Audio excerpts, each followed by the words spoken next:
Anda kembali di Nusantara Petang. Perayaan Tahun Baru Imlek yang jatuh 12 Februari besok akan berbeda dengan Tahun Baru Imlek sebelumnya. Ritual tradisi kemeriahan Imlek akan sangat dibatasi di tengah pandemi COVID-19.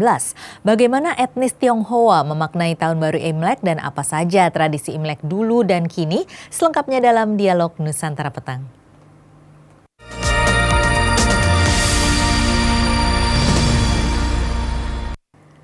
Pemirsa, saat ini saya sudah bersama dengan Ibu Dwi Woro Retnomastuti yang merupakan peneliti dan pengamat budaya. Selamat sore Ibu Woro.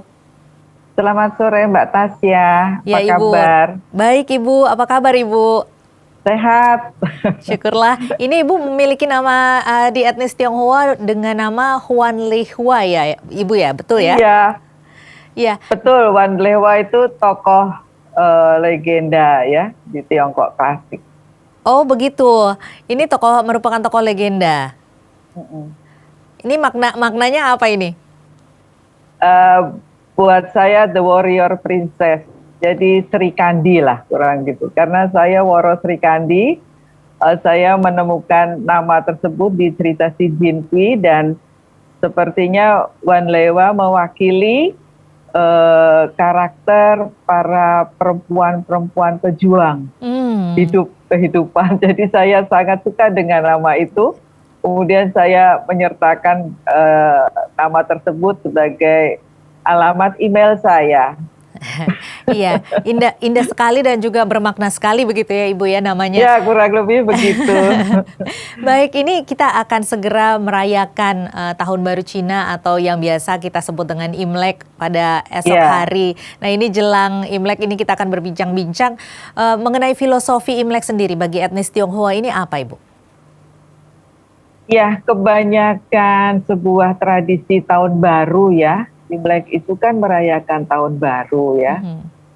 Yang bisa dimaknai dengan sebuah keberkatan, keselamatan, kehidupan yang lebih baik di tahun mendatang. Jadi pemaknaan Imlek itu adalah menyambut satu tahun yang baru dengan keberuntungan yang lebih baik, dengan hidup yang lebih baik, kesehatan yang lebih baik, dan semua harus diawali dengan kegembiraan dan juga sebuah rasa syukur begitu, berkumpul di keluarga. Baik, kalau untuk sejarahnya sendiri dengan etnis Tionghoa di Indonesia bisa diceritakan Ibu? Sebetulnya ceritanya panjang ya, tapi mungkin singkatnya saja. Seiring dengan perjalanan atau migrasi etnis Tionghoa dari Tiongkok ya, dari Tiongkok ke Nusantara, itu juga awalnya untuk mencari penghidupan yang baru. Nah, tradisi Imlek sendiri, maaf saya agak kurang di Tiongkok ya, agak kurang paham. Tetapi di Indonesia tradisi dari Tiongkok terbawa oleh migrasi etnik Tionghoa ke Nusantara. Disitulah kemudian mereka mulai bersyukur. Kalau tradisi Tionghoa itu kan kebanyakan tersebar ya di Indonesia, di Nusantara itu nggak sama Mbak. Di Bangka, mungkin di Jawa, di Bali, di Ternate itu berbeda ininya, hanya satu mungkin yang seragam. Mungkin tradisi makanannya yang berbeda ya. Misalnya di Tangerang ada ikan bandeng, dan kue keranjangnya sama mungkin di semuanya. Tetapi kemudian para migran itu membawa tradisinya yang lama ke tempatnya yang baru dan kemudian berakulturasi dengan budaya lokal. Dan itulah awal Imlek di Indonesia. Sepertinya buat saya pribadi ya lebih meriah begitu ya, karena banyak kegiatan lain yang juga menyertakan warga lokal seperti itu. Dan itu sudah terjadi bertahun-tahun lamanya dan tidak ada masalah.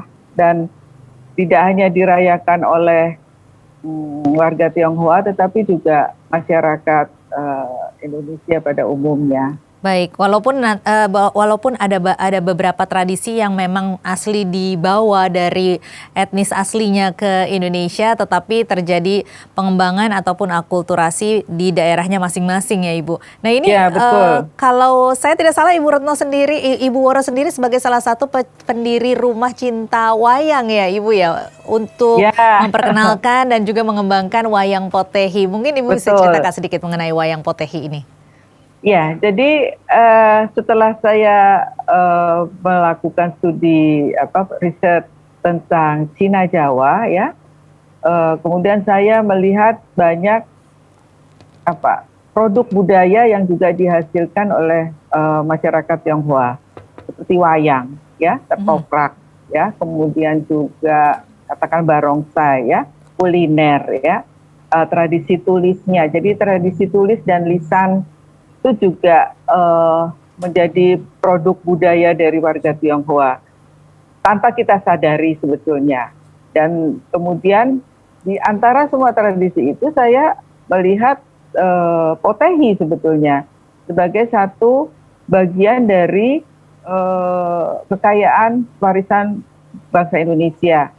Sebetulnya saya lihat potehinya itu bukan di Indonesia, malah di Jerman, Mbak. Jadi ketika saya melihat potehi tersebut di Jerman, saya lihat, saya hanya, loh ini kan punya Indonesia, loh kan ada di Indonesia. Nah, waktu itu masih Indonesia euforia pelarangan atau Gus Dur kan melarang peraturan pemerintah zaman Orba yang melarang bahwa budaya Tionghoa untuk dilakukan ya. Yeah. Nah, tahun 2000 itu. Nah, itu saya melihat pertama kali itu, lalu saya kembangkan saya cari di Indonesia. Ternyata saya pulang ada pergelaran potehi di dekat rumah saya di Kelenteng Jatinegara dan saya ikut. Setelah lama kemudian saya menulis buku tentang potehi, wayang potehi.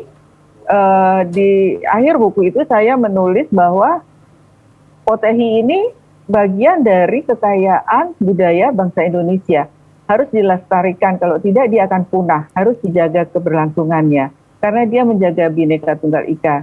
Tetapi punya tubuh nggak ada reaksi, mungkin saya terlalu naif juga ya, menunggu siapa yang mau baca buku itu, gitu ya.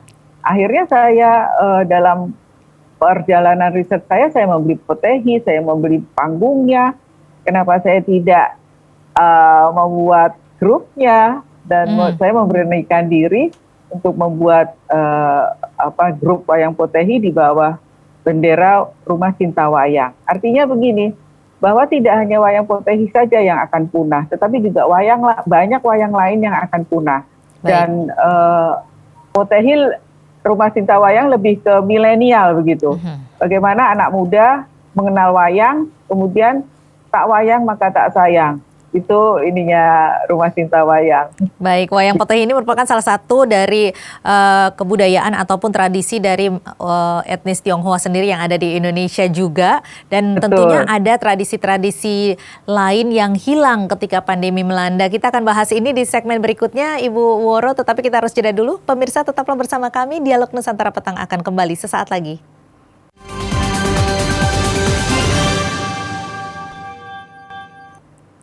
Anda kembali di Dialog Nusantara Petang, kita masih bersama dengan Ibu Woro. Ibu Woro, ini tadi Anda mengatakan bahwa memang tradisi yang dibawa oleh warga etnis Tionghoa tentunya harus dilestarikan. Tetapi ada juga kalau kita ingat bahwa saat ini adalah masa pandemi, tentunya ada tradisi yang hilang ketika pandemi ini. Nah, ini kira-kira apa saja?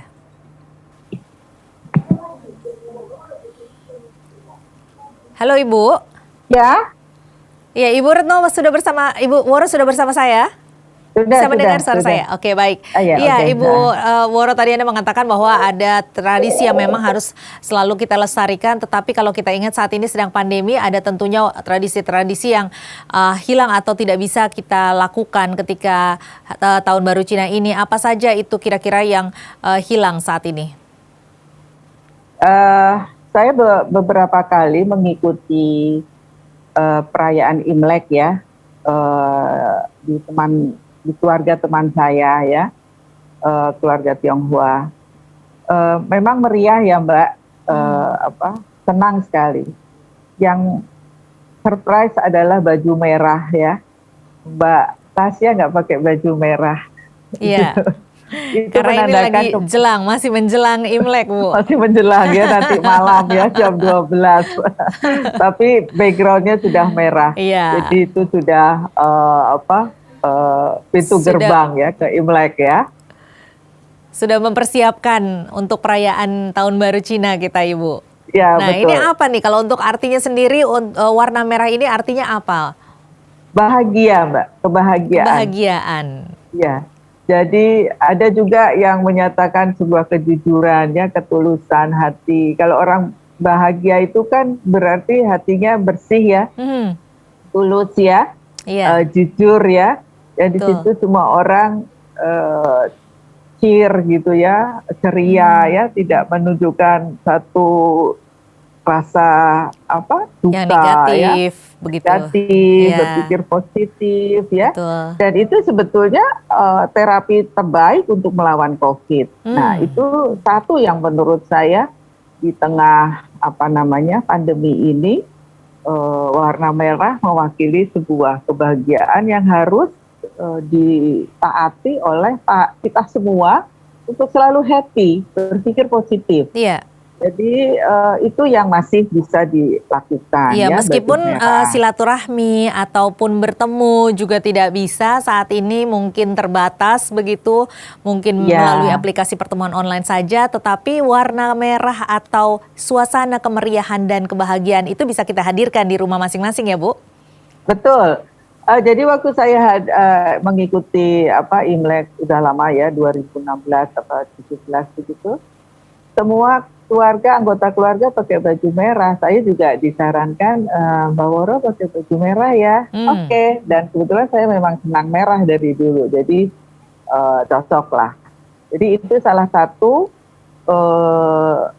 untuk Imlek yang masih dipertahankan ya. Mungkin mudah-mudahan di masa pandemi ini juga merah dari kelenteng juga sudah pasti, tetapi secara simbolis masing-masing personal warga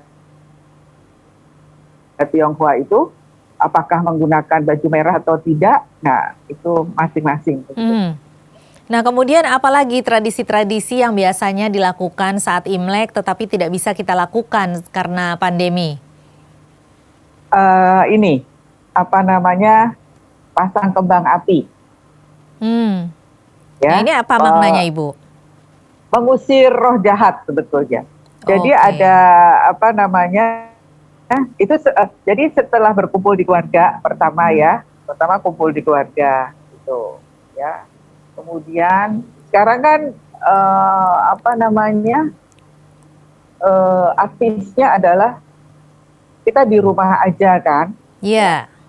Tetapi kan berkumpul dengan nuclear family, jadi keluarga inti, tidak bisa lagi ke istilahnya ke keluarga yang lain. Nah, di situ menunjukkan itu perubahan juga. Nggak bisa silaturahmi, seperti halnya kalau kita lebaran, ya kita berkunjung ke keluarga yang lain di hari pertama. Kalau di hari kedua itu sudah tidak sah kalau di dunia di tradisi Imlek berkunjung di hari kedua. Jadi nggak kebayang kan betapa lelahnya ya dari pagi sampai berkumpul keluarganya itu kan malam Mbak, jam 12 kan. Iya. Besok paginya baru berkunjung ke keluarga-keluarga lainnya. Apalagi ya, itu dulu pertama. Yang kedua, petasan. Biasanya pasang petasan untuk mengusir roh jahat, ya. Kalau nggak salah itu, para roh jahat itu takut kalau ada suara ramai dan binatang buas nian ya, itu takut kalau ada suara ramai. jadi dia nggak jadi datang, nggak jadi nimbrung gitu. Ya udah, mengusir roh jahat seperti itu. Apalagi ya, makanan, pasti makanan yang sehat ya, itu di tiap keluarga. Nah sekarang kalau pandemi, mungkin dikirim menggunakan kurir ya, gosen atau apa gitu ya, atau paket-paket lainnya. Yang juga yang tidak bisa dilakukan adalah berdoa di kelenteng, karena itu memerlukan satu mobilitas yang cukup signifikan, pergerakan, kemudian ada kerumunan. Nah itu yang berubah sepertinya. Baik, walaupun berubah tentunya kita bisa menyiasati bagaimana agar kemeriahan dan juga kebahagiaan perayaan Imlek atau perayaan Tahun Baru Cina ini masih tetap bisa kita rasakan bagi yang merayakannya. Mungkin Ibu ada secara singkat pesan ataupun kalimat untuk para masyarakat Indonesia yang merayakan Tahun Baru Cina atau Imlek. Ya, Gong Xi Fat Chai, semoga keberkatan dan keselamatan menyertai kita semuanya. Amin.